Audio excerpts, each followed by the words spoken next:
is too. You know. Mm-hmm. Yeah. Something that I guess, like switching gears a little bit, something that we talk about a lot in our personal conversations is, like the music consumption. I think both of us started, doing music somewhat professionally about 7 years ago, approximately. Mm-hmm. And a lot has changed for sure. And, and then we've seen it. We've seen the Tumblr era, MySpace era, iTunes, and then now the new streaming model, like Spotify. Um, I wonder if you have any thoughts in terms of like, um, and as also as someone who's actually undergoing this process of releasing music and sort of like um, inviting people to listen to it, going through this album campaign. How was it like, or you know, do you want to share any of your like reflections of it, um, thoughts, feelings, maybe? Mm. The process is very dehumanizing. Mm.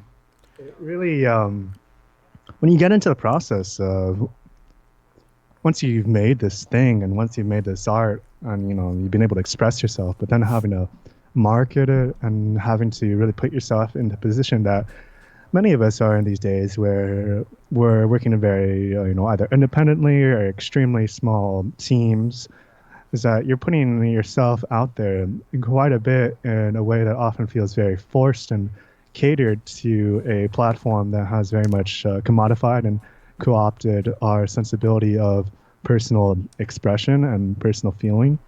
That to be personable and to overshare seems to be this sort of norm, so to speak, in a way that necessarily doesn't always feel to be very helpful, at least personally, or what I've seen with other peers, and something that brings people great anxiety to be on social media constantly, and something that we haven't necessarily dealt with as a collective society for long enough to really test the sort of detrimental effects of constantly being fed with what other people are thinking, because we all have a large variety of intrusive thoughts throughout the day, and to say about you have like 10,000 thoughts per day and over half of them are not Mm-hmm. positive Yep. reinforcements. To also read other people saying that and to have that mixed in your own head Mm-hmm. feels like a little too much Yeah, it is. at Yeah. times.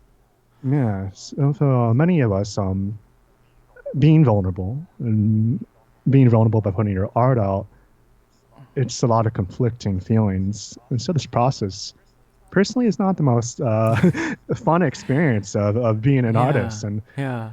there's that, and when it comes to what you're talking about, Spotify and everything, it's strange, that to remind ourselves that we aren't figures and statistics being completely consumed and subsumed by this corporation who just is very much their founder and CEO has directly said that people need to keep pushing more content, Yeah. and that we can't just release, one album a year. Yeah. And what does that really say about people who, just want to create music for themselves or creating for a certain market?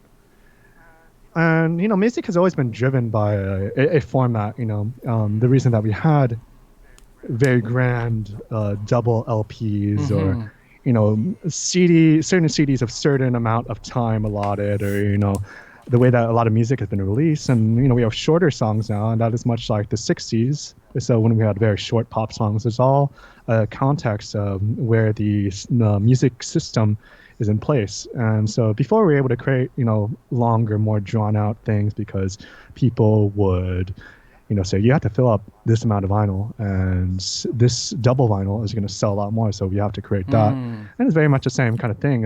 Even classics. You look at like Pink Floyd's The Wall, for instance, or that was made because they had to fill up a double album, and they really had to make that album like really fucking Yeah. quick. And that's very much the same thing we live in now. And not to say that, um, I think things before, and I don't really like the essence of nostalgia, but the acceleration of the system, it has reached a sort of critical mass and seen a much more tangible form of the hyper capitalist process right now as opposed to before. Mm-hmm. To that is one something that is one notion or idea that I feel is very much real Mm-hmm. and something that we can say we are much worse off now for. Yeah. Yeah. Faye, are you still there?